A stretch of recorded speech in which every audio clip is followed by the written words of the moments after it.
Have you ever found yourself saying, I'm fine, when you're anything but, just to avoid burdening others or because you felt it wasn't acceptable to express negativity? How did that make you feel in the long run? Well, tonight we're going to explore the nuanced terrain of toxic positivity, its definition, how it manifests in our personal and professional lives, its impact on our mental health, and why emotional intelligence is crucial in distinguishing between being genuinely optimistic and falling into the trap of toxic optimism. We'll also discuss practical strategies for fostering environments that encourage authentic emotional expression, allowing for a more balanced and healthy approach to dealing with life's challenges. This conversation is not just about critiquing the culture of forced cheerfulness.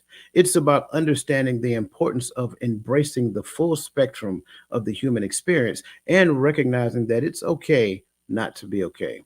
Whether you felt the pressure to hide your true feelings behind a smile or just seeking ways to support others in expressing themselves authentically, this discussion is for you.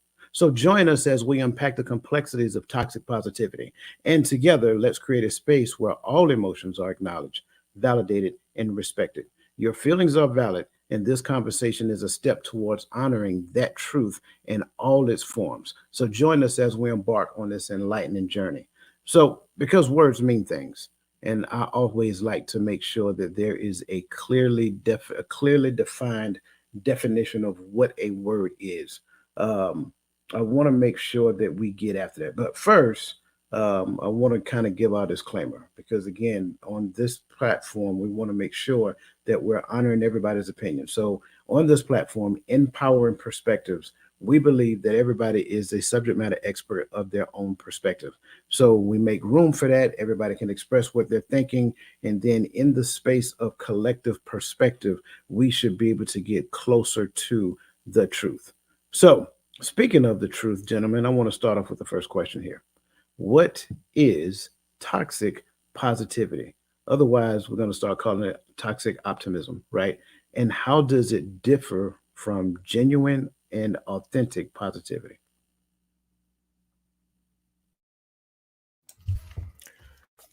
Um, I take the shot, right?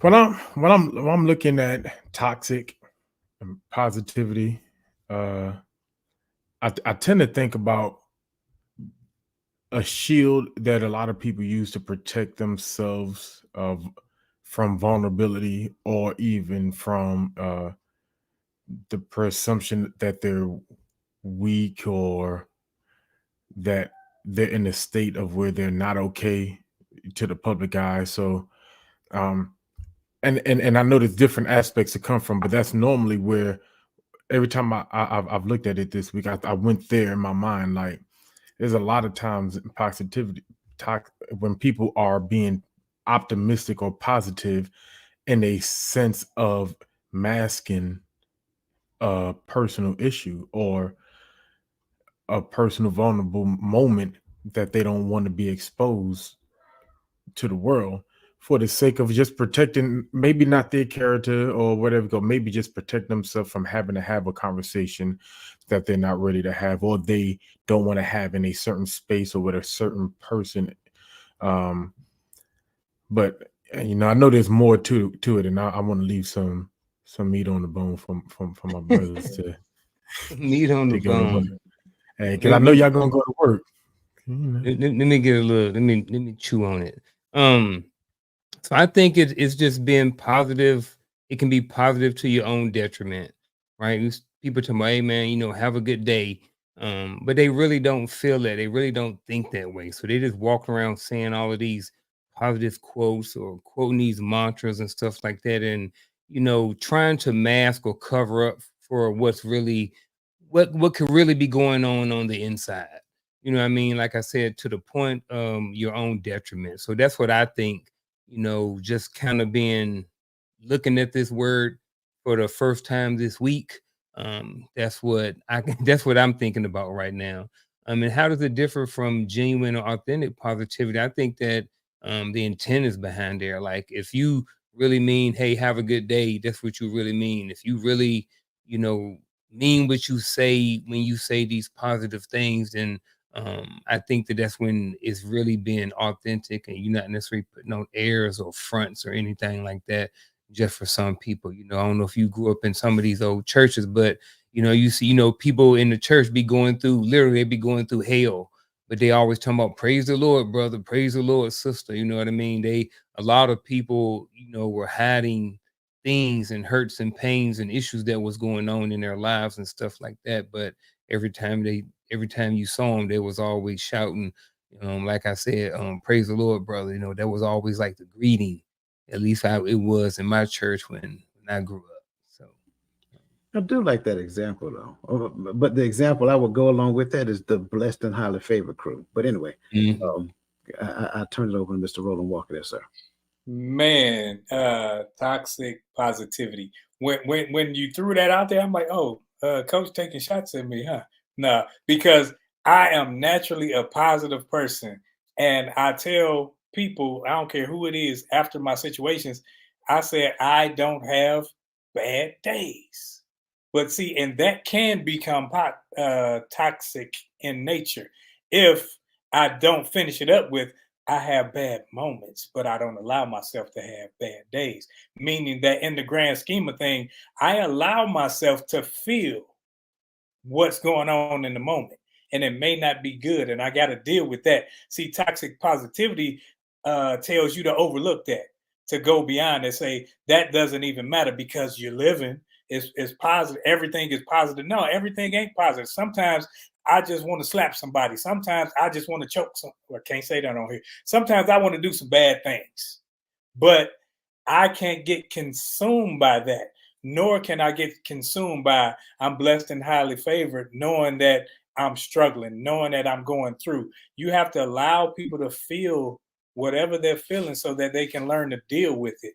So when it becomes that toxic positivity is somebody telling you, knowing that you're about to bust your head wide open, but they're telling you to smile, don't worry, and be happy. Allow people to feel whatever they're going through, but at the end of the day, don't let it consume them so that they realize that there is better after. But in the present tense, they have to be in that moment to where they can feel whatever's going on and realize that, man, pain hurts. I can't talk my way out of pain hurting. I gotta allow the pain to hurt, realize that it hurts, and then I can use my cognizant ability to say, man, but like old boy said in the movie, but did you die? you know hey. So what's the if anybody, what's the difference? And we may get there later on, but what's the difference between, like, when someone's saying blessed and highly favored, sometimes with, and even anything that's considered positive, what I mean? Sometimes people are saying that as a mantra or something that they're using, it's like, I'm not there yet, but I'm gonna speak it into existence and stuff like that. So I don't know. I think, just kind of started thinking about that. I think you're dealing with whether people are using affirmations or affirming behaviors in life to build themselves up rather than to lie to themselves about where they are. I absolutely agree there. But also sometimes when I hear the blessing highly favored, right?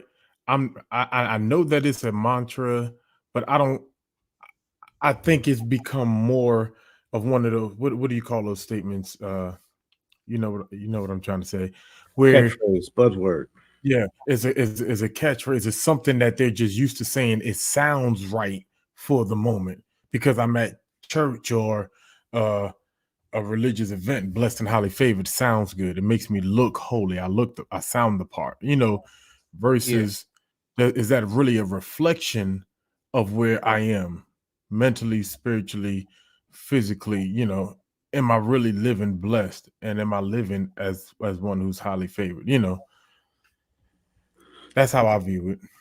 So let's kind of unpack that a little bit because Garfield, I like the fact that you asked that question, and so I'm hearing from two different perspectives. One perspective is what I do to somebody else.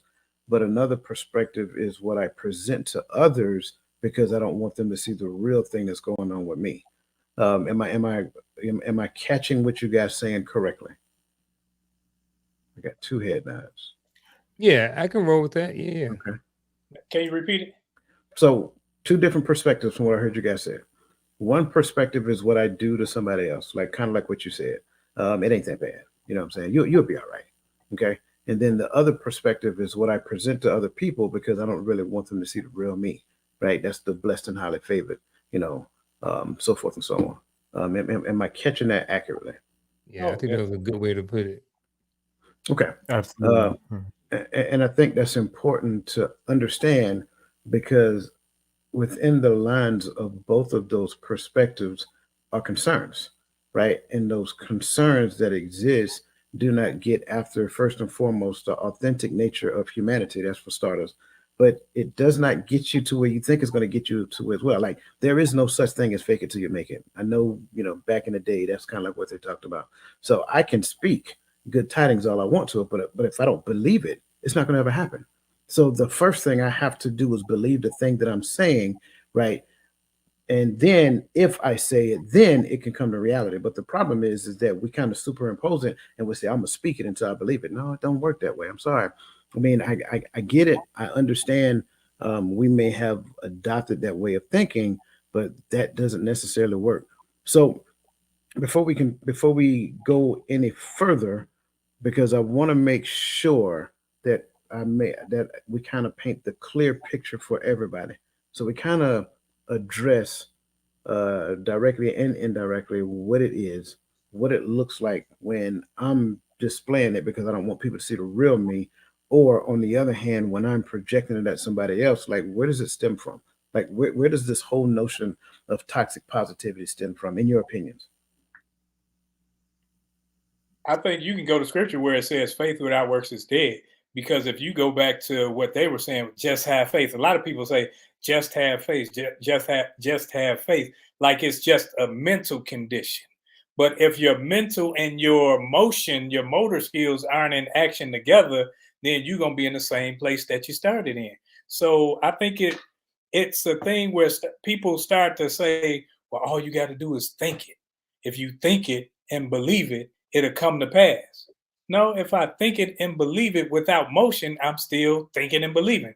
I'm merely just doing a lot of thinking, doing a lot of whatever you're telling me to do. But I have whatever I'm thinking and believing on, I have to put something in motion. I can't say I'm gonna be a doctor. I'm gonna be a doctor. I ain't took nobody class. I haven't picked up a book. I haven't studied anything. You have to actually work, put something to work, because if you don't have works behind whatever you're doing, you aren't really doing anything but sitting there thinking, contemplating. It's wishful thinking. I'm gonna jump right on the back of Roland real quick because it made me think about. Now I didn't know Sergeant Roland or Sergeant Walker. I know Minister Elder or Walker. I know Roland, my brother, my friend.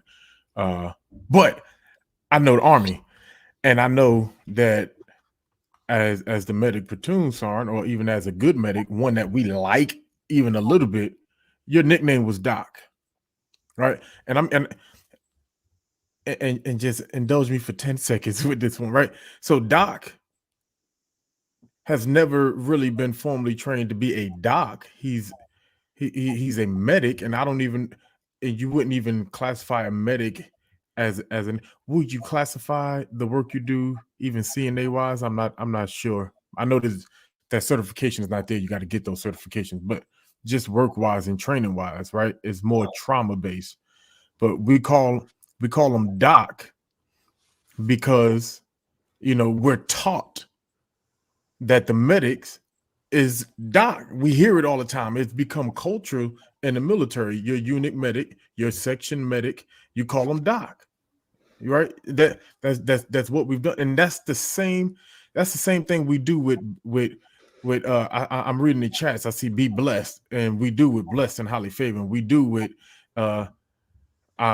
if I say it, I'm going to believe it, right? Because or with these stone faces or these false appearances is because we're taught to put on something and hide the other thing from the public. You don't want to see people sweat. You don't want people to see you sweat, right?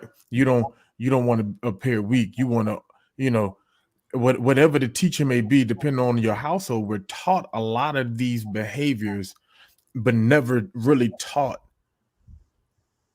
the true aspect of healing, right? So when we say stuff like I'm blessed and highly favored, or the daily affirmations, if you haven't dealt with you first, so that you can believe these things about yourself, then you're really just saying it really just becomes lip service. Calling you doc is what I call you, but when we take this uniform off, you know, without going through some type of extra training, can you go and do a job of a doc or of a nurse, right? There's still more that has to be done. And it's not diminishing medics. I love my medics, right? Always one of my good friends, medics, supplies, and cooks, because I'm a 42, so I take care of that part, or admin guy, right? But the reality is, even my cooks got to go get more formal training to cook on the outside professionally. Even my IT guys got to get certifications in order to do something. So it's because we're taught to address people in a certain way and to view people or to say things a certain way, and not really taught to go be that, to go exude that blessed behavior. You know, if you're blessed by the Most High, then it ought to show, right? Not just in your physical gains or your material things, but in your character and who you are. And so we haven't been taught to deal with that. I'm sorry, I'm running on. Oh, you good? I got to jump in here real quick because you minimized me to a CNA. Not speaking on CNAs. Ain't no, I'm talking about certification wise. Like, I don't know which I technically can do outside without more training, right? Right. But while saying that's why, you know, the more rank you get, the more certifications you acquire and so forth and so on. But I wouldn't allow units and people to call my medics doc if they hadn't done the things to earn that. You can't just walk in and say, I'm doc because you passed the class. No, you got to show, you got to do something. You got to prove that you're worthy of that, because yes, we have the CNA licenses, we have the EMT licenses, we have certain licenses. And in actuality, my job was more detailed than a nurse. My job was more detailed than your average nurses in hospitals and everything of that sort, because I could do what they can do, but they can't do what I can do. I could do surgeries. They couldn't do surgeries. There were things that we were allowed to do because of position. And that's why I say you have to put in the work. That's why, like, other people's secondary schooling might be a month, might be 2 weeks, might be whatever. Mine was 4.5 months because we had to do a lot of different procedures. And it all goes back to that. You got to put the work in, and I'll let my brothers jump in on that. Yeah, speaking of going back to that, I feel like we just went through a whole episode of Chicago Med just now. Listen, let me welcome our brother to the conversation. Chris, good to see you, man. Welcome to the show. Greetings, everybody. My apologies for my tardiness. My apologies. Oh, you're good, man. You're good. Apology not accepted. Now Well, what? dang. Now what? On the first Friday of the month, you gonna do this to me? I just wanted to see. So, but reality, what do you do when people say apology not accepted? What do you say? You just scream toxic positivity and keep going. Hey, there you go. I'm about to say, I move on because I did what I was supposed to do. There you go. You move on. Man. Exactly. If they don't accept it, they don't accept it. So, Chris, to bring you up to speed, man, we're sitting here talking about toxic positivity and we're defining it, and pretty much kind of trying to paint a well-rounded picture so that everybody have a genuine understanding of what it is Would you like to chime in? I know you came in late, and if you want to wait till we get to the next question, that's fine. But would you like to chime in based upon your understanding of what toxic positivity is? I would like to learn and understand what it is Okay. because I view this as a buzz phrase, and y'all know how I feel about buzzwords and buzz phrases. I don't pay them any attention. And from the looks of it, toxic positivity, it we were discussing this before, man. It sounds like an oxymoron. Like, how can positivity be toxic? So this might be the part of the game where I learn and ask questions. Okay. I might chime in if I might chime in if there's something that describes an experience that I went through, but what it is in itself, I need to know what it is. Yeah. Gotcha. And so based upon I'm sorry, you got something, Uncle Junior? Yeah, in other words, Chris saying he gonna have some good nuggets for us tonight. That's code word for Chris. We speak Chris very fluently around here. So based upon what everybody's perspective is, I love y'all so much. I just Hey, wanted man, to say that. I really we do. love you too. We I love you love too. y'all. So based upon everybody's perspective of toxic positivity, it is a disingenuous expression of reality. It does not take into account the true, authentic nature of how a person actually feels, and it's either projected in the atmosphere to prevent people from seeing the true you, or it is projected in the atmosphere because the other person is trying to downplay your experience and what you're going through. Kind of like if you're going through a situation, they say, "Oh man, you'll be all right," or "You'll get over it." Or somebody say, "Hey man, how you doing?" I'm good. You know what I'm saying? No further explanations. I'm good. And we as men, and I was going to kind of touch on that later, but we as men, we're very guilty with the "I'm good" response, because in most cases we're not necessarily comfortable with expressing how we actually feel. In the Christian community, you hear people say that I'm blessed and highly favored, or whatever that looks like, right? And it just become a statement, a thing in which we were conditioned to say, but it doesn't really describe who I am or what I'm going through or whatever that looks like. So that was everybody's expression. You're muted, but go ahead. So it's like a catchphrase. It can be a catchphrase, yeah. It can be a catchphrase. It could be a practice statement, but the key is that it's masking. It doesn't really articulate the true nature of the person. No, I okay. All right, gotcha. Let's grab some of these statements before we move on to the next question. Looks like Lisa had a statement up here. She said, "If I may, I think being toxic and positive is an attempt at to protect oneself and a measure of fear that extends from a historical trauma. It can be, absolutely. It can stem from historical trauma, or it doesn't necessarily have to stem from trauma at all, but it definitely stems from fear. What you got, Chris? Nothing. Oh, okay. Just seen you on mute. Michelle says toxic positivity dismisses all negative feelings in favor of an easygoing and often fake positive facade. Absolutely. Absolutely. That is pretty much textbook there. Oh. Right. Let's see. Toxic positivity is trying to remove yourself from the equation or truth of reality. Absolutely. Absolutely. So it doesn't reveal the real you. It doesn't reveal the true you. And on the other side, the other person don't want to deal with the true you. They don't want to necessarily deal with the things that you're dealing with right now. So they're just going to give you some statement that just kind of masks over it.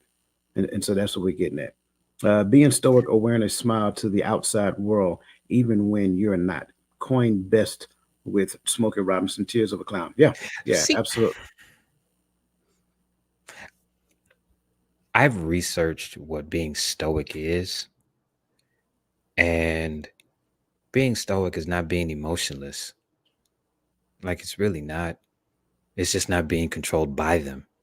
Right. You can still show emotions and be stoic. You just can't allow your emotions to control you and how you, well, as men, we can't allow ourselves to be controlled by our emotions and fly off the handle. We just got to rule them with logic. That's Yeah. what I view being stoic is: ruling your emotions with logic, being emotionally intelligent at base level, being intelligent with my emotions. Well, I don't Am I think off? No, you're not, but I don't think she is using stoicism as a description of it. I think she is using it as a beginning to articulate what it looks like. Case in point, like if let's just say I just went through a divorce, right? If I just went through a divorce, then what I show everybody else is a stoic expression. And so when people ask, how are you? I just give a very simple response. So I don't think she is saying that stoicism is toxic positivity. I think what she is using that as a starting point to describe the point that she was trying to make moving forward. Okay. And Adrian, if I'm wrong, please correct me. Please correct me. No, I just wanted to say that because stoic is a buzzword, and back then it used to mean something. I mean, I actually viewed what it was, and I view everybody that was ever stoic is I'm just not ruled by my emotions. I still feel them, but I'm not ruled by them. but good, bad, or indifferent, right? It and I like that coach used the same word I was thinking, which was like a baseline, right? Of where it starts, even if it's in an attempt to control one's emotion,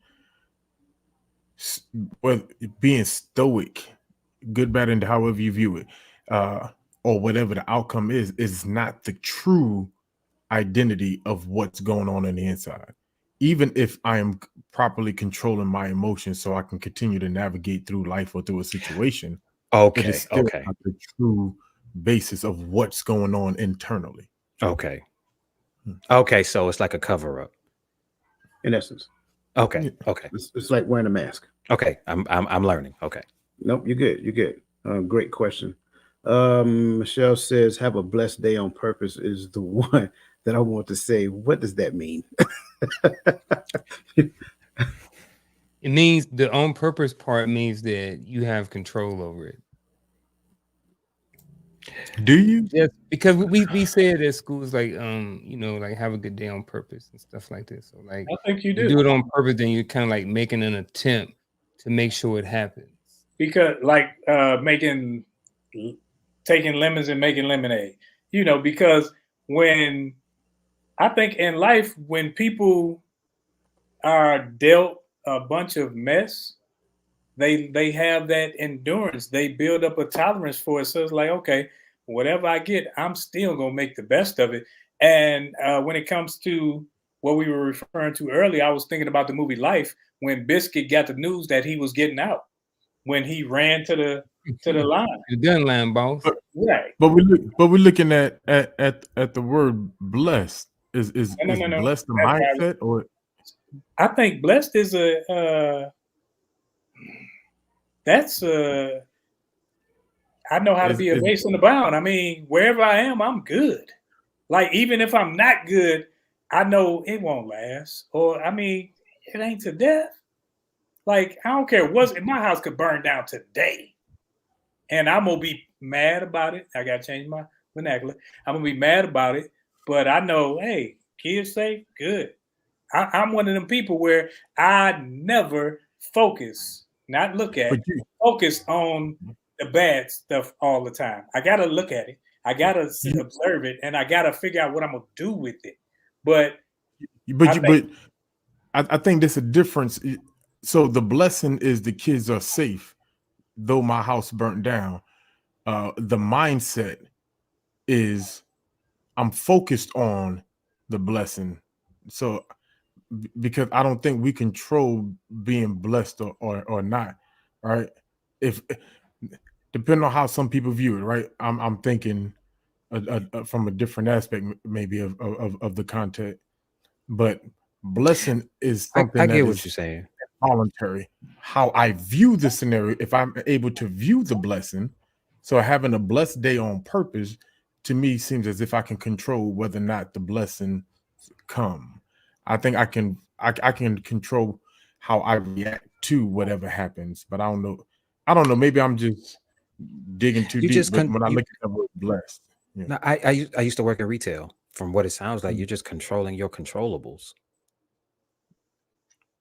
You're controlling what you can control to have a blessed day, but you don't necessarily control whether or not you're going to have a blessed day. You can just control what you can control to get there. There are always going to be things that happen.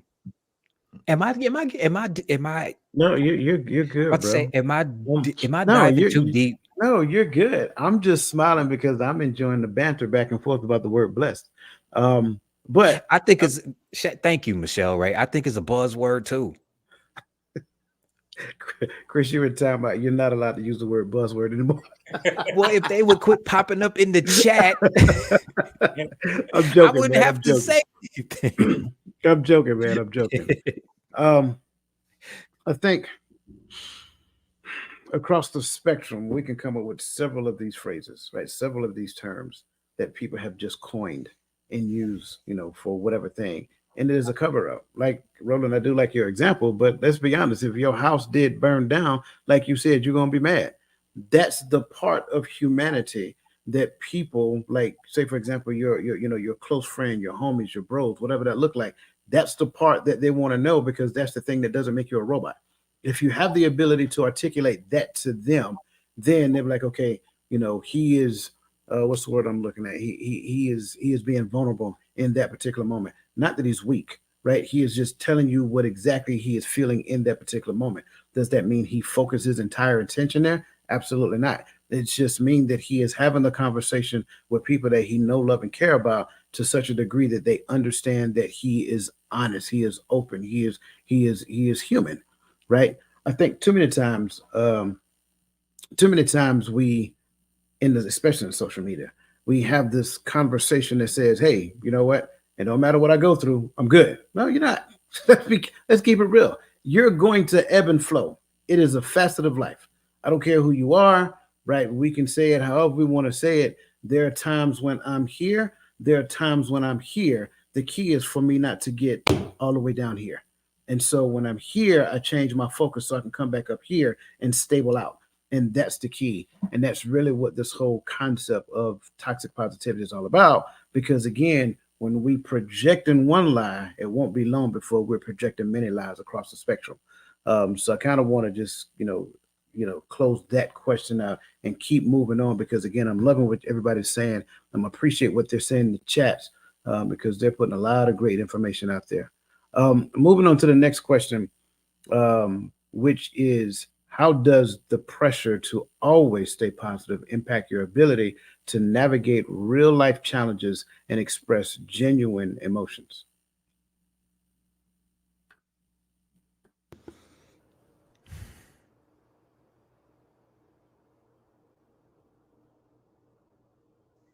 I think sometimes it can be disconcerting. I mean, when you, like I said earlier, you have to focus on the pain. You have to focus on the hurt because if you don't, you bottle it up. And then you gonna blow up. See, I get sick of the internet because there's certain things you can't say because they're gonna be at my house talking about some stuff. But anyway, uh, you gon' be like a pop bottle with the top on. Then you take the top off and. But you have to look at the situations. Life is not always positive. You have to look at life for what it is. Is you don't dwell on it. You don't stay there. You don't linger long. You have to mourn. You have like someone said something about a funeral. When you're at a funeral, you don't go in there saying, "Woo, I'm glad Mama passed away." You mourn. You deal with your mourning and you get up realizing, like, man, but I appreciate the time that I had with her. I celebrate her life. It's that's how I look at it. I don't look at it as it's not a woe is me and now it's time for me to go to put me in the casket. I want to go with her, things of that sort. When you have no hope, that's what people who have no hope do.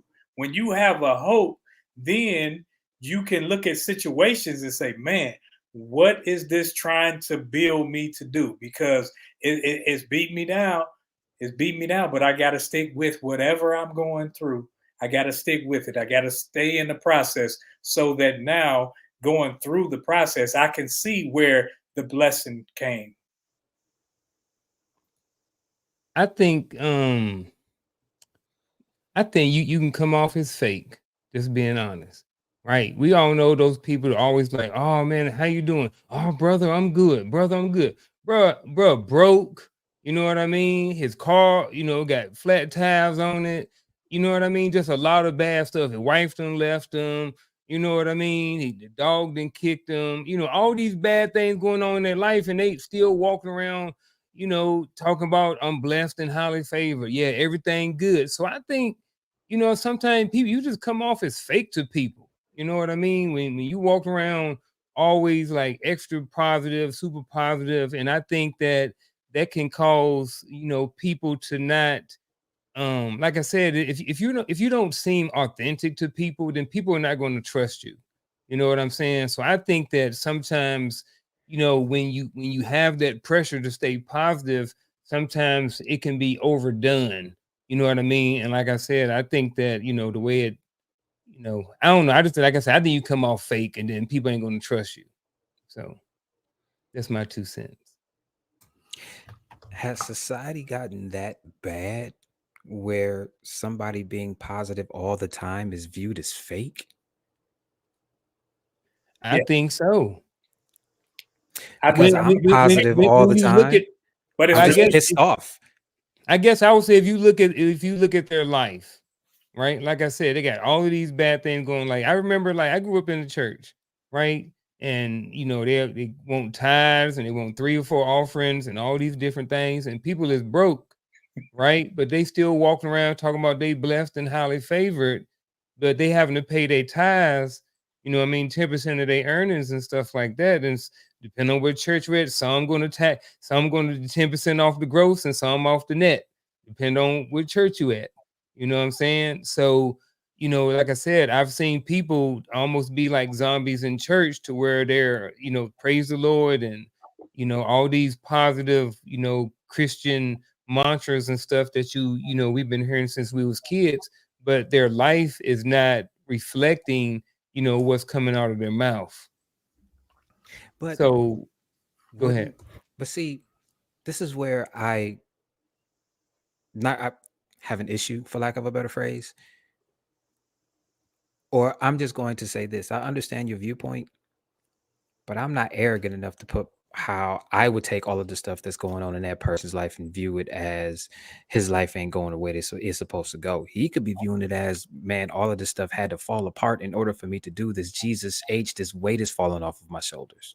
You understand what I'm saying? Like I've never been the guy to do that. Like I hate it when people say, oh, you a better one than me or something like that. You understand what I'm saying? Like I just might be because I'm enduring this when you would just do whatever. You understand what I'm saying? So would you follow somebody like that? A leader in the church? I cannot answer that objectively because I'm jaded on the church as a whole. So I can't be objective when I answer that. So I'm going What to. if we take the church out and just say a leader in general? Well, Your boss was always talking positive, but his life is not reflecting it. Y'all shift it sucks. You know what I mean? You guys are not making mission. But I don't know. I'm see, just saying. But see, here's the thing, man. His Yeah. life might be reflecting it to him. It doesn't have Mhm. to reflect that to us. That's his life. And if he views all of the bad stuff that you, and I'm saying you speaking as an avatar, like in general. I got it. If he were to let how you feel about what he's going through mess up his thinking, then he would view it as a negative. But he might be in his own diamond mind going through all of that. You understand what I'm saying? So like that's just me. That's my side of it. I'm not arrogant enough to do that. I'm not arrogant enough to do totally that. understand. You like it, I love it. And so I think where I fall, I'm gonna say where I fall in this whole spectrum, right, is it, and just using that leadership, I think sometimes it takes away your ability, because I'm sticking to the question, right? Because I feel for me, I see where it goes, right? How does the pressure to always stay positive impact your ability to navigate real life changes and express genuine emotions? And here's the thing. If you are a leader, whether you're in the church or on the job or whatever the case may be, sometimes that pressure to try to stay positive, it causes you sometimes to disconnect from the reality of the issues of those who you are so-called leading. And so then when I'm asking for tithes, like there are there's some out there, not all pastors do stuff like this, right? Disclaimer, but there are some out there who will call people in because their tithes ain't right, versus understanding and knowing that these people have real life issues. I used to have someone, here go toxic positive. I used to have someone when I used to say, hey, I just got out the military. I ain't got no job. I'm driving Uber to make a buck until at least my disability gets straight and we got bills. And someone turned around and say, but you spend money on what you want to spend money on. Yeah, like a place for my kids to sleep, lights for my kids to see, food for my kids to eat. Not that I don't want to give to whatever we got going on here, but I can't give to where it takes away from my main priority, which is making sure my family is straight. And so because there were safety nets in place for other people to be able to do things the way they wanted to do it, it was easy for them to push their false narrow positivity onto me without realizing there are blockers that's keeping me from doing what they can do. I can't. I'm gonna do this, but I can't do everything you asking me yet because I'm doing this. I have to take care of this. Well, then your heart is not here because your treasures is not here. It's not what that scripture meant, but okay, all right. But these and I'm using real life conversations, right? That happened to me. I can't speak of no one else. I'm only speaking conversations that happened to me. All right. So when you're living in this in this place of I got kids, so just bear with me. The way everything is awesome, right? You forget that the people around you are struggling. What was that? No. So you want to do it again? No, sorry. No, I want to jump in on this one because I like this question, because I think when we look at it, and the reason I say it's relational, because I don't know what you've been through, so I can't gauge what you are going through, the impact that it's having on you. Like, because I remember when I was looking down and my chest was wide open, and all I could do, I couldn't move, I couldn't wipe my own hiney. Somebody else had to do it for me, and all I could do was raise my arms. So then my mental started to say, man, if I could do this and have motion, then I'm having a good day. So, and other people will look at me and say, man, you can't be. Look, I'm looking at you. You can't even walk and you can't even this. But I'm like, dude, I'm breathing. I'm cognizant. And we do that when we look at our politicians. People considered President Barack Obama fake because they knew when people would do things towards him, they knew how they would react. They would be like saying F you. They would be saying, I wouldn't take that, because they know where they are. But he's looking at it as an opportunity, and I'm here, and I have to have a sense of decorum and class with this thing. So when people say what they will do in situations, they say it from the outside looking in and not being in it. So to stay positive at all times is a facade, as somebody said earlier, but to be in a situation and have gone through it and gain positivity through that, that's different than just merely staying positive at all times. Because nobody, if you call me at 3:00 in the morning, I don't care what's going on, unless it's death, I'm gonna tell you, they're gonna be dead at 9:00. You could have called me in the morning. I'm kind of callous when it comes to certain things. I just am. And if you just want to talk and like that, that's fine. But just to tell me, nah. It's certain things that the world has made me calloused over to where I'm hardened by life. That won't affect me like it would some other people.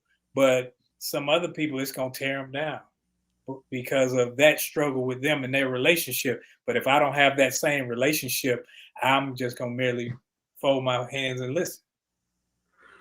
Can I ask a question? Sure. Is always being positive, what's the difference between always being positive and always finding the positive in a situation? I'm actually about to answer that. Okay, cool.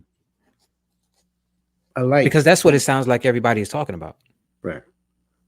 I like everybody's perspective of the relational aspect of it because and anybody who's had an outstanding leader has observed this. At some point, the leader, the father, the whoever, right, you're going to have to show that you're human. If you do not show that you're human, I'll be honest with you, I can't trust you because you see. I'm looking at you. You ain't never been through nothing, so you can't even relate to what I'm going through. You can't relate to my life. But I'm gonna go a different route. Anybody ever drove a stick shift? Okay, everybody. Okay, so if you ever drove a stick shift, there's a point in which you know it's time to change those gears. And if you don't change those gears, the RPMs on that transmission is going to rev real high. That's what it's like. If you're thinking you're going to be up here constantly, it's going to come a point where you're going to burn out. Literally, you're going to burn out. You're going to redline yourself. The same thing happens when you're down here constantly as well.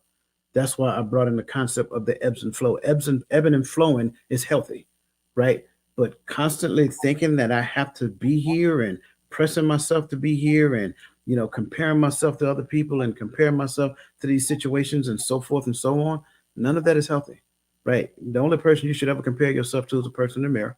So regardless of how much this person is smiling, if I'm going through some things, I ain't trying to match smiles with them, right? So I think when we go back to this question, one of the biggest things that we have to understand is that it has a very serious effect on me personally. It has to. And so when I constantly trying to stay at a high rate at all time, my RPMs are always jacked up. You know what I'm saying? And I'm always, we got to do this. Oh, we got, it's not good. It's not healthy. That's why it's important when things happen in your life, you got to have people that you can talk to. Why? Because this is where we relate. This is where we celebrate. Let me say that part again. This is where we relate. This is where we celebrate. If all people are doing is celebrating, they're unrelatable. Because in my mind, you're not going through nothing. You ain't never been through nothing. Nothing ever happened to you. None of these things. If I'm down here and I'm constantly relating, that's why you don't see me with a whole bunch of quote unquote friends. Because if I stay down here all the time, all I'm doing is relating with people, constantly relating, right? That's not good either. So you have to go from here to here. Then eventually you're going to come back down here. It's okay. Then you're going to come here and you're going to mellow out, right? Then you're going to probably go back up here. Then you're going to come back down here. Then you're going to mellow out again, right? So down here I'm relating, up here I'm celebrating. And here's the deal: the people that I related to down here, when we go up, we're celebrating because we're all going up. Should be, right? If we have the same mindset, we're all going up at the same time. So that's the thing I want to bring to the table because, again, that constant strive, that constant push, it's a lot of pressure, way too much pressure. And the difference in always staying positive and always trying to find the positive in a thing depends on where you are, right? If I'm always staying positive up here, then there's nothing for me to look for in the positive because I'm already at a space where I'm highly elated. If I'm down here, now I'm looking for the silver lining in the situation. Now I'm looking for something to grab hold to where it says, you know what, this is not. I mean, it's bad, right? It's not ideal, but you know what? It's not as bad as I thought it was going to be because there's a silver lining in here. And for me, in most cases, that silver lining is always the most high. Doesn't matter what it looks like. The only thing that matters is what I believe. Because here, I guarantee I'm counting the days because I'm expecting it to go back up here. And I think that's the key that we have to understand. We can't live a life to where we're unauthentic and disingenuous about life itself because people are going to look at you sideways and be like, I don't know about something about that guy. Something about that guy. Listen, before I give it back over to you guys, regardless of where you guys are. Listen, I appreciate you for joining us tonight. Whether you're on TikTok, I mean not TikTok, Lord. Whether you're on Instagram, whether you're on X, whether you're on Facebook, whether you're on LinkedIn, wherever you are, go ahead and hit the like button. Go ahead and hit the share button. Right. Make sure that you drop a comment as well. If you're on YouTube, we kind of left a gift in there because in this it's a download, and it's a download to where you can do a self-reflective questions on yourself as it relates to toxic positivity. Right. But you got to go through. You got to go through to get to the end. So I want to make sure I put that out. So before we press on it, before I pull anything out of the chat, is there any more information that you guys want to kind of add into this particular question? I got a oh no, never mind. Oh, actually, yeah, I'm gonna go ahead with it because we did. It may be helpful, at least to me, and if it's not to anybody else, I apologize for being selfish. But can some of this toxic positivity behavior I know all of it is kind of learned, but can some of that be learned? Can some of it be ignorance? And what I mean by it is this, right? So, and I don't want to go back to the church, but I am, right? So we was taught certain things in the church, praise the Lord, blessed and highly favored, right? So we just go around repeating these things. So is that what I see? A lot of head nods. So I'm assuming yes, that definitely can be learned. The and ignorant. prerequisite of wisdom is ignorance. So when a person don't know something, and a lot of times they make it up, or they follow somebody who they think they know, and they don't ever validate what it is that they're doing. And I just wanted to make sure, at least from the aspect of I can't speak for everybody, of where I'm speaking. Like, I think we have to understand the difference between having a positive mindset of as what we were saying, resiliency training, right? Hunting the good stuff, right? And toxic optimism or positivity, right? Is when I'm reflecting that level of positivity outside of the reality of the situations of those around me, right? Of those I'm dealing with, because you have people who say stuff like hunt the good stuff, right? Well, I can't see the good stuff right now, so you're not speaking in my reality because what is in front of me, and there's things that needs to be dealt with that a lot of times people they negate the ability to deal with what the people are trying to express. If you come to me and you express an issue, something that's weighing on you, and my positivity makes me turn around and say, get over it, or it builds character, what I'm telling you to do is swallow it and hold it until it busts inside of you. And I caused it by not being able to be real or be relatable. And so it's not positivity that's the problem, right? That's why it's important to realize that the word toxic was put on the top of it, so we understand that we're talking about when it has a negative effect. Right. But I just wanted to put that out there. Do you agree, or do you think that it's on some things we should say suck it up, get over it, and move on with your life? Or you think that everything we go through, we gotta dwell on the trauma that it caused us, or whatever like that? So if you're my brother, my friend, my even my subordinate, right? And it depends on how it's affecting you. I may be able to suck it up and drive on, right? I used to tell my story a lot when I first got on here. I've been through a lot of things. Not everybody has been homeless. Not everybody has been poor. Not everybody remember eating mayonnaise sandwiches or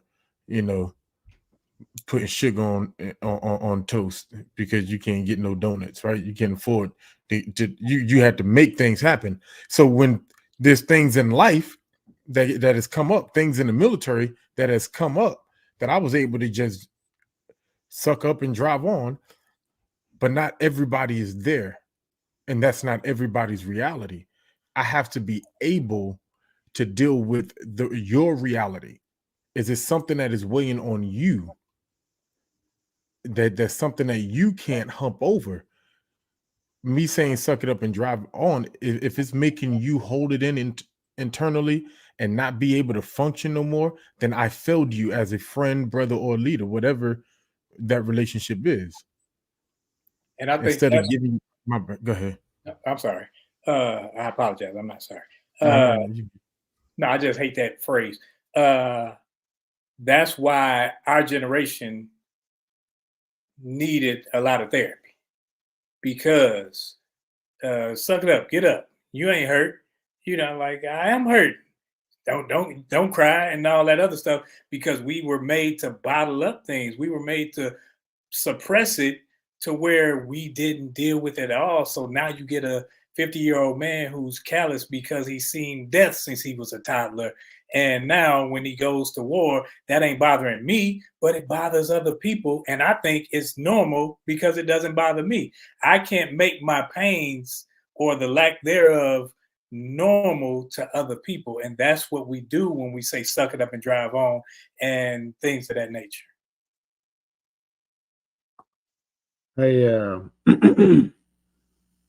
So when we talk about this, it's I didn't want to really get into I don't want to get into details about it. But what we're really talking about is like neuroplasticity. I think when you look at how things work in your brain, right?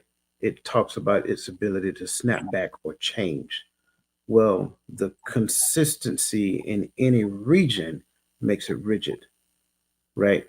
Once it's rigid, then you're gonna have a lot of issues. You're gonna have a lot of concerns, right? You'll see it a lot of times. Have you ever had a conversation with a person, and they have their point of view, and you have your point of view, and they're not the same point of view, but yet when you're talking to the person, you can see in their eyes like they can't fathom what you're talking about. Like they're looking at you, like even though you know for a fact that what you're saying is accurate, they're looking at you like that's the most foreign thing they've ever heard in their life. And they're struggling trying to mentally grasp what you're saying. And they will literally die on a hill based upon their concept of reality compared to your concept of reality.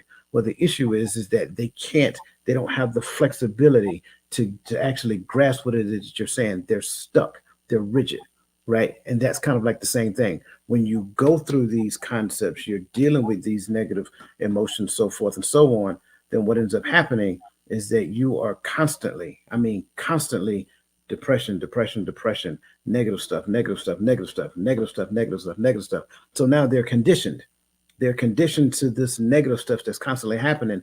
Or let's raise it to the other side. You have redlined so much that you've burnt yourself out. So you don't have the ability to bounce back, right? So when people go down here and they're dealing with the negative stuff, I think somebody mentioned the hunt the good stuff. I think it was Gaddy, and then Michelle Ray put it in the chat.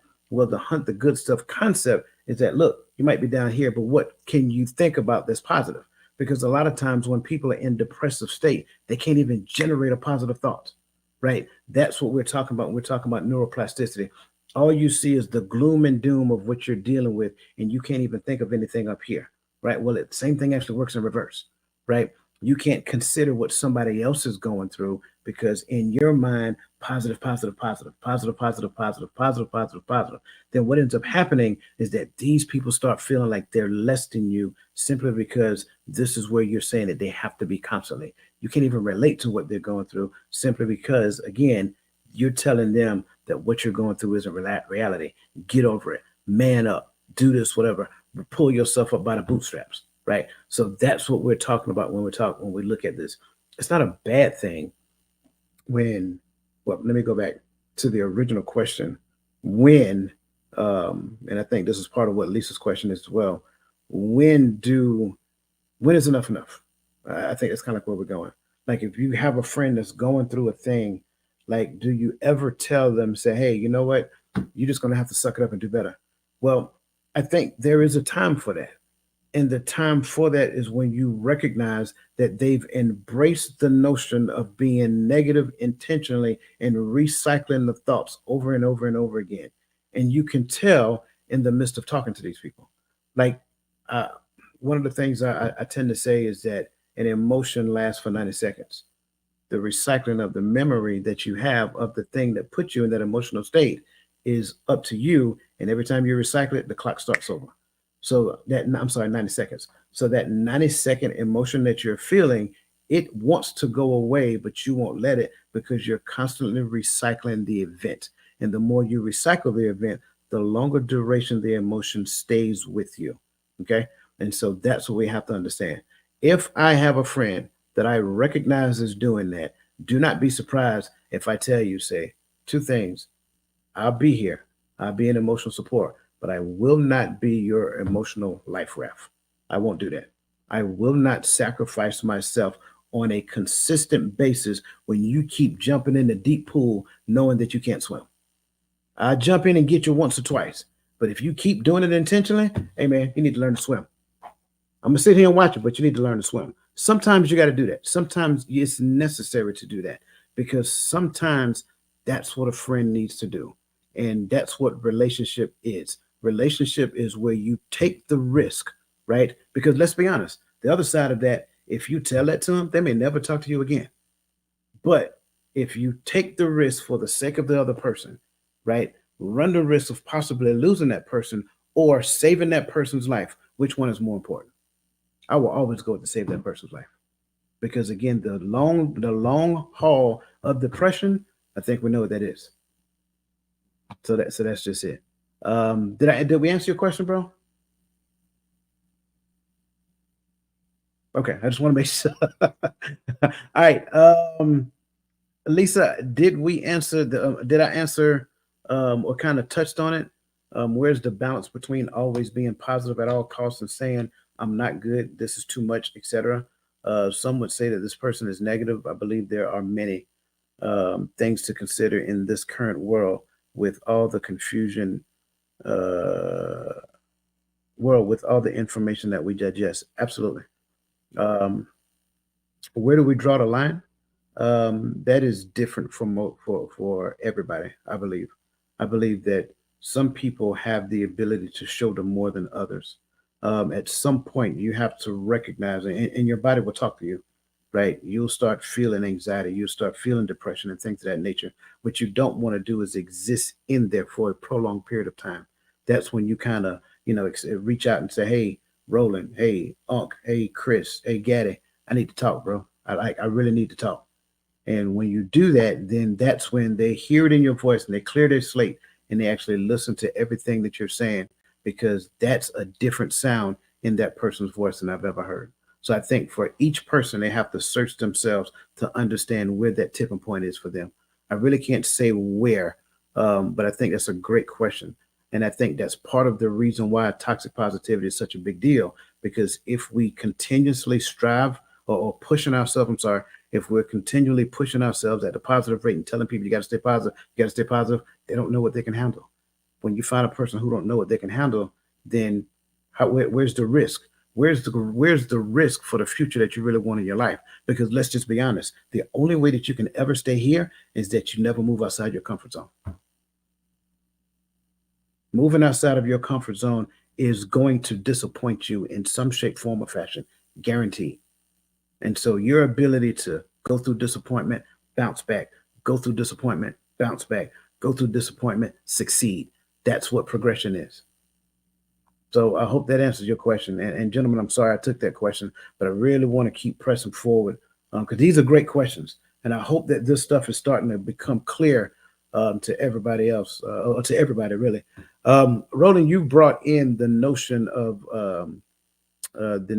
mental health, and so I want to jump on the first mental health question here, because how can the suppression, and you mentioned that's why I went here. How can the suppression of negative emotions, as encouraged by toxic optimism, lead to increased stress, anxiety, or depression over time? I think, I'll start. When it comes to mental health, in some cases, it comes out. In a lot of cases, it comes out physically too. You could be going through some things, you be stressed out, and you can physically get sick from it. I think, when you're holding things in, and you're not dealing with things, it's no different than a physical injury or a physical wound. If you burn yourself on the stove and you got a big old mark, where as long as you don't address it, you don't heal it, you don't put any cream on it, whatever you decide to do, then it's going to still be there. At some point you got to deal with it, got to bandage it up or whatever like this. So I think it's kind of similar to when you hold things in. When you hold things in and you never have a place where you can release them, then things build up. That's why you see people holding in stuff and then they blow up and they explode, or because they don't spend time out trying to take care of themselves. So like Gaddy said at the beginning, man, I'm gonna start chewing on the bone, and due to time restraints, I'm gonna let somebody else gnaw on it. So simply put, when you don't hold stuff in, that stuff can have a physical impact on your body long term.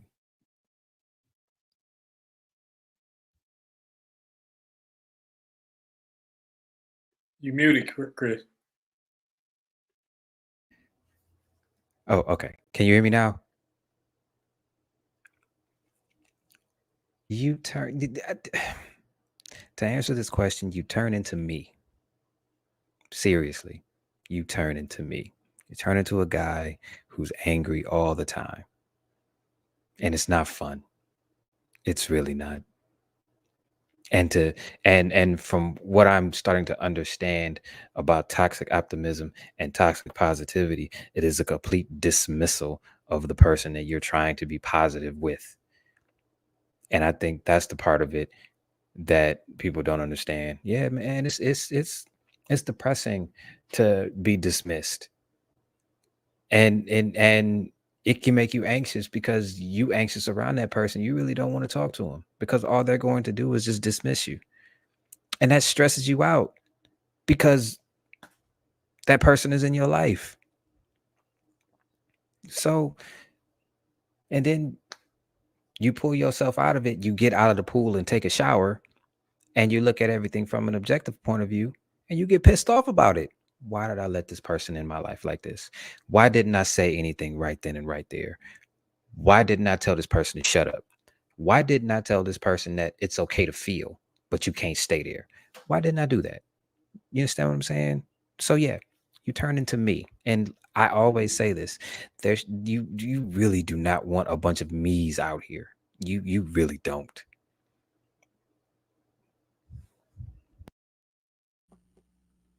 I, sir, am going to request that you stop doing that, by the way. And you know why I'm saying that. And you know what I'm saying. Um, there's nothing wrong with learning. That's the thing that we have to keep in mind. There's absolutely nothing wrong with learning, and I don't care who we are in whatever space. There's always something that we don't know, and we kind of talked about this earlier. In the space of the things that I don't know, for the most part, I'll make it up until I figure it out, or I'm around somebody who can share with me the right thing to know and how to actually do that. So, you being in this world, sir, is not a bad thing. It's a great thing. Your honesty, right? And I want to point this out. Your honesty and humility about where you are is I mean it's rare. It's rare. So I want to say that openly and in public because I don't want you to walk away from this like a whole bunch of me's. Like no, don't look at it that way. Like I'm I w- telling you, coach, you don't need a whole bunch of pissed off men out here. Like you don't. Well, actually, you know what? I take that back. I think you just might. So I'm going to take that, coach. You just might need a bunch of pissed off men out here. You just might. Because those arrogant pissed men, off men, arrogant pissed off men, no. Humble what pissed off men, different. right, we might need a few of them. It's like, hey man, look, I'm not gonna fly off the handle, but this ain't right. Shut up. We need more men like that. Like we do. We need more men like that. And that's where I am with it. That's why I always say I'm objective and I'm lowest common denominator. Yeah, I got you. So yeah, I take it back. Now I'm gonna mute my mic because I feel like I'm talking too much. Gentlemen, what said ye? Anything else? I think really this is a topic that don't need too much summing up, right? Because I think my brother said a lot. and it's right there in the question, right? Just suppression of negative emotions, right? The difference between suppression and dealing with, right? Or learning how to overcome, right? Which I think is a skill, is different, you know. So when you suppress your negative emotion, as encouraged by toxic optimism, it just does. It leads to stress. It leads to anxiety. It leads to depression over time. That is just what happens. Some people say all the time, without degrees, only degree they got is the degree of parenting, right? And they tell all the time, don't hold that thing in. Stop holding everything in. Learn to let some things out. Find an outlet. Get into a sport. Get into a boxing. Find your friend somewhere where you can just and let it go, because that is exactly what happens when you suppress.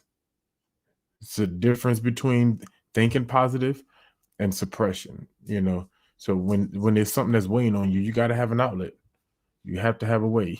Some people's is the gun range, is the basketball court, you know, but it can't just sit and fester, because then everything you will view through the lens of the pain, because it's undealt with. And it's dangerous. It is very dangerous. It's dangerous to suppress all of that. You suppressing all of that, and you get into a situation where the lid gets blown off. That situation isn't even about what happened that particular time. It's about that and everything else. That's why I'm afraid to fight. Seriously. That's why I'm afraid to fight, because I'm too angry. And if I were to get into a situation, me getting into a fight wouldn't be about that fight. It would be about that fight and every other fight that I didn't fight. You understand what I'm saying? It would be about everything that I didn't say, everything that I didn't do, all the anxiety that I was feeling around these people, being depressed because I didn't feel like I didn't have any friends.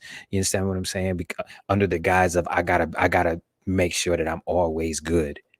You know what I'm saying? At least to the public perception. It's scary and it's dangerous. Why do you think it's Grand Theft Auto outside right now? It's dangerous. I'll just jump in quickly.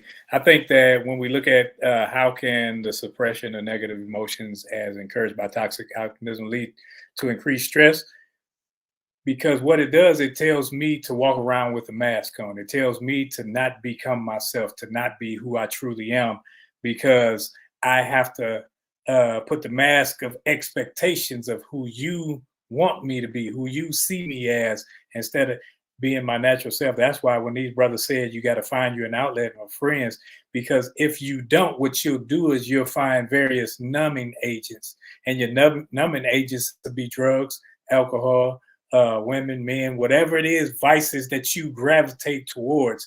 That's what you'll find to make yourself feel a certain way, to where you no longer feel the pain.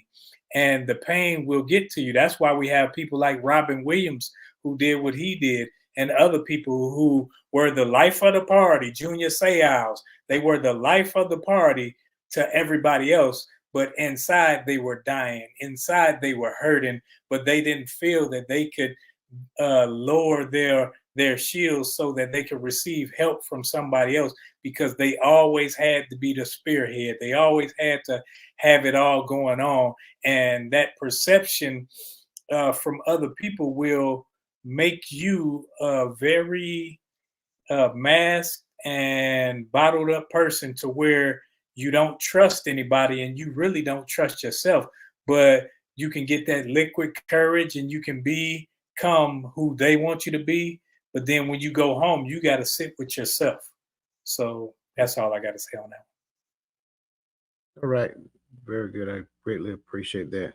We got one more question we're going to answer openly. And then the next question, I want to save that question for our final thoughts. So the next question, I want to go down to the importance of emotional intelligence. Let's get the second question there. Yeah, let's get the second question under that one. So, what strategies can be employed to enhance emotional intelligence in oneself, especially in recognizing and validating not only one's own emotions, but also those of others?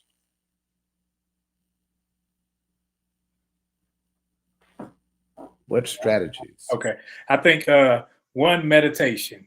Look up what meditation is. Don't just go off of what you see somebody do or you watch what's love got to do with it. You in there rumbling out how we go. Don't know. Look up what meditation is and actually meditate to where you learn so that you won't be angry all the time. Maybe sometime, but you learn how to deal with it and you learn how to control the man or the woman within. Because when you master self-control, then and only then can you help somebody else when it comes to this point. And we need to not just think about controlling ourselves, but be honest with ourselves.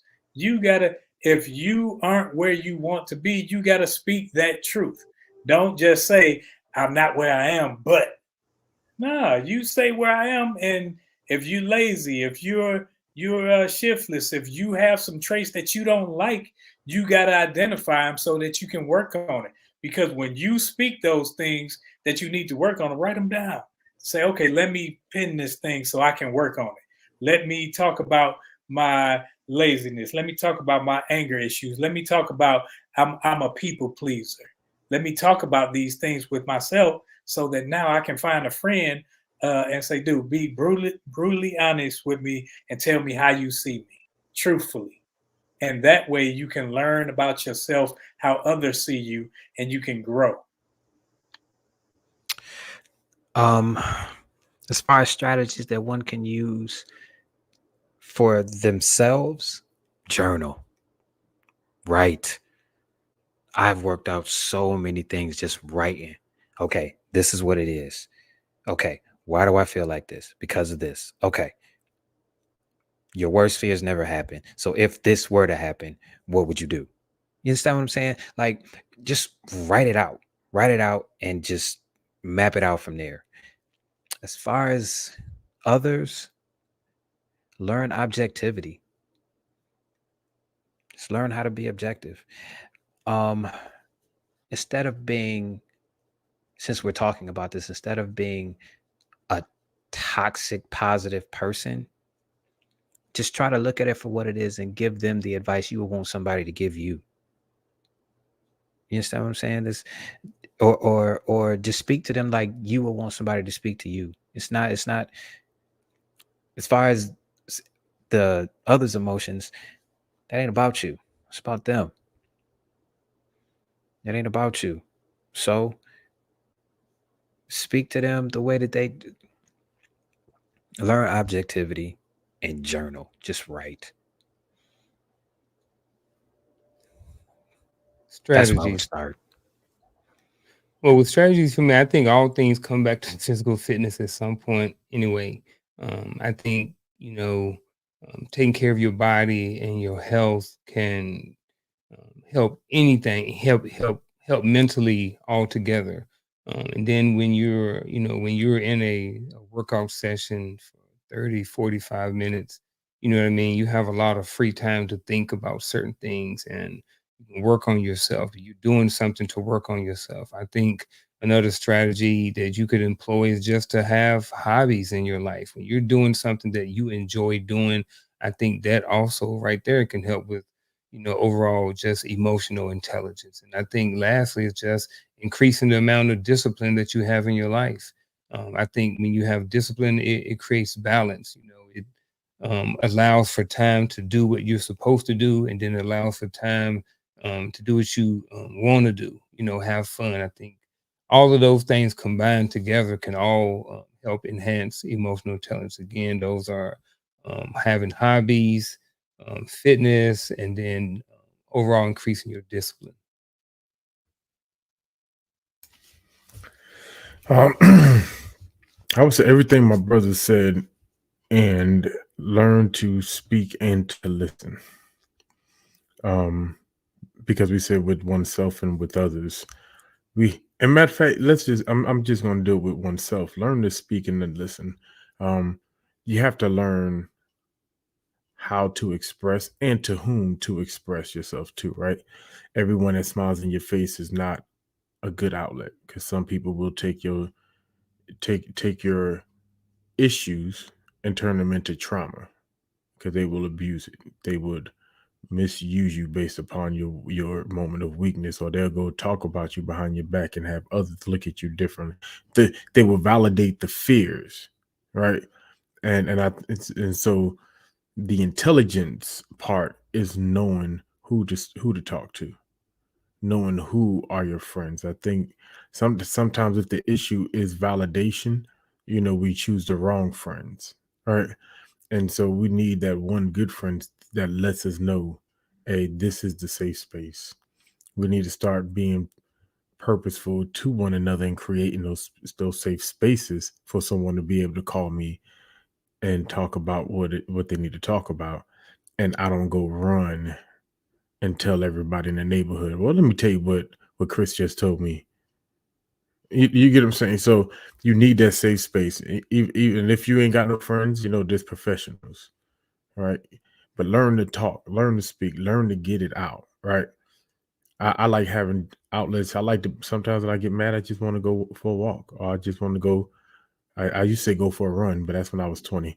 But go to the gym and play ball or something, or go lift weights. Something that gives me that outlet, right? That gives me that space to just release tension. But when it's something that's building up or something that is creating depression, I need to go talk to someone. And then when I say learn to listen, sometimes I think we try to find the answers ourselves all the time, when sometimes we got to learn to let people be honest with us. Some of us are too sensitive to get the help we need. Constructive criticism seems as if it's hate. Well, sometimes there might be some haters out there you might need to listen to, because it's something in there that you can learn. I'm not saying entertain all your haters, but don't let everyone, don't brush everyone off because they didn't tell you were perfect. If everything was perfect, we wouldn't always have issues. So everything is not perfect. We need to learn how to deal with it, how to get through it. And sometimes it starts with us. So listen to the person you sometimes open up to. So learn to speak and learn to listen. Yeah, I'm liking everything that's said. I always start with the self-reflection. I don't believe that anybody can go through any type of growth unless they're self-reflecting on their behaviors. Right? Take inventory of yourself, not from the perspective of what's going on in the situation or what somebody else is doing. Right? Self-reflect on your behaviors, how you feel in any given situation. Right? Document the actual situation itself. Like when these things happen, this is how I generally feel. Right? And then from the reflection stage, you want to go into the assessment stage as well, like assess it as well, right? However whatever assessment criteria you go through. But then from there, it has to jump into what is known as relationship management. So now, based upon what you learn about yourself in the space of relationship, the only one that you can control is yourself, not anyone else. So, based upon those lessons learned, now starting to implement them in the space of relationship. And then as you progress and you find relationships are slowly improving and getting better, start looking at social management as well. How are you in social settings and how do you respond to certain things? So, Adrian, I hope that answered your question. If not, please, by all means, give us another version of that question, and I will definitely try to circle back around to it. In the meantime, this also brings us to our bittersweet moment. Before we jump into our final thoughts, I want to make sure that I thank everybody who was with us this evening, not just the panel members. I greatly appreciate you guys, but I also want to make sure I'm thanking everybody in the chat, regardless of where you are or what platform, whether you're visible or invisible. Right? I want to thank you for attending. I hope this conversation has been helpful. So, for our final thoughts, we're going to entertain the last question that I wanted to bring out. And this is, how would you describe the characteristics of a safe space that encourages authentic emotional expression? So, that being said, first up is Brother Tawami Gaddy. Sir, you have the floor. The characteristics of a safe space that encourages authentic emotional expression. Man, that can be tricky, right? It's a trick question to me, right? Because it depends on the person, right? My brother Roland likes to say relational part is very important, because a safe space for me may not be a safe space for Chris or for Unc. And so I have to know, if I'm creating that safe space, I have to know you well enough to know what type of space is a safe space. There's some friends you could go out for drinks and just talk honestly, right? I'm not saying go out for drinks. I ain't been, I don't know, but but there's some friends you can do that with. But there's some friends you take them out to a bar, they don't feel comfortable, because I don't, like me, I don't drink. So you take me out to a bar, I'm just gonna sit there and look at you drink. But some people, it's like, hey, let's chill at the crib and let's do this, or let's go do this. Let's go to the range. You go to the range and shoot. Right? That's my space. That's a place to where I am free. I am open. I enjoy it, or wherever that space may be. So I have to know the person first before I can create that safe space. Sometimes we can get stuck in ourselves saying, this is what I enjoy as a safe space, so I'm gonna create this environment and you better see it as a safe space. No, it don't work that way. It do not work that way, because the goal is to create a space that you can open up, that you can be comfortable, that you can express yourself. And then I have to be actively listening while you are speaking, right? Not speaking because I don't have to resolve every issue. Sometimes I have to hear the issue, and sometimes it resolves it. So sometimes some issues are resolved already. It's just it just weighed on somebody, and so you got to let it out. And so maybe I don't need to respond. Maybe I don't need, so knowing when to speak and when to just let it ride, and just let them get it out. And then they realize, yeah, we already did this and this is over. It bothered me when, or it bothers me that, so we have to know the person. We have to listen actively and know when to respond, or when a response is necessary, and when to just let it ride out. That's just a little bit, to be honest with you. There's more that can be said. But that's my time. That's what I got. Love you.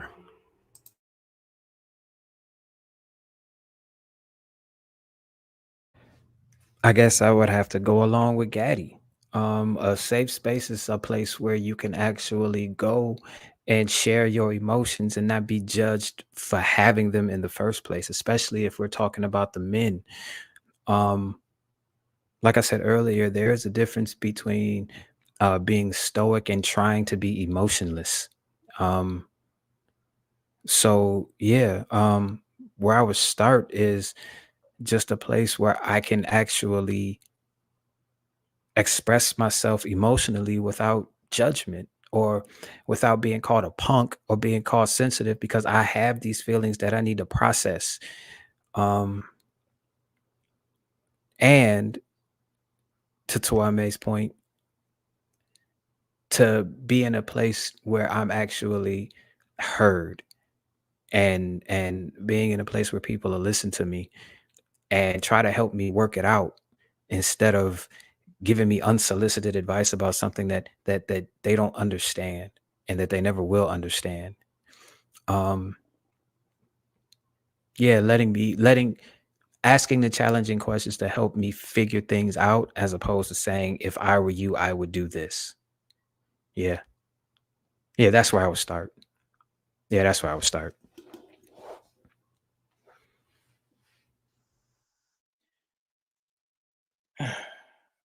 Characteristics. I think when you look at this, it has to be a judgment-free zone, where if you got to cuss, cuss. If you got to fuss, yell, whatever you got to do. While we're here together, it could be one other person, it could be a group of people, but we all have to be concerned with you or whomever it is that is going through, concerned enough to listen and not always interject our thoughts, but listen and not always want to encourage. listening helps more than you know when somebody's trying to get something off their chest, because sometimes you can interject and it'll stop their flow, it'll stop what they're thinking, and they will start to suppress because they're thinking on your plane. And if you got to go out and you got to go to the batting cage, you got to go fishing, you have to go get a drink, get some tea, Long Island iced tea, whatever it is that you have to do at that point, you want to put yourself in a position of comfort, because the more comfortable the person is when it comes to speaking out, when it comes to telling their truth and exposing their pains, their hurts, that's the place you want to be in. Because if it's not that type of environment, they gonna ball it up, and then they gonna talk about what happened on the game last night, what happened this time and that time. But when you're trying to be truthful, sometimes truthful can get ugly.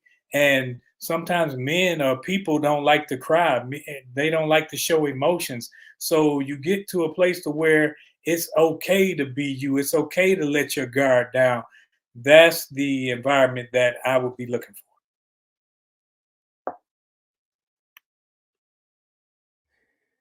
If I was to call Roland up right now and tell him that I am thinking about cheating on my wife, but I don't want to do it, one of the first things that I need is I need to make sure that I have a good relationship with that person, that I can go and express certain things to them.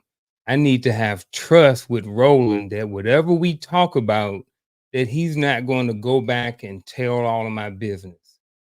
They've Everybody have said this too, that you need to be in a place where you are not judged. If I go and tell Roland, like I said, for this example, that I'm thinking about cheating on my wife, I don't need him judging me about the thoughts that I'm having.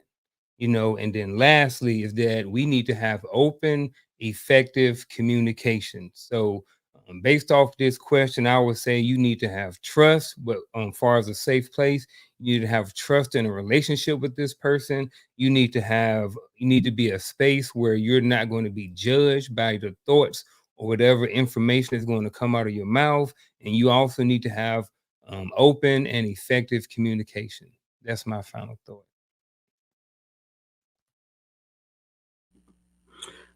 I greatly appreciate everybody's perspective. I'm gonna try to keep mine as short as I possibly can by answering the question. Could you bring the question back up, please?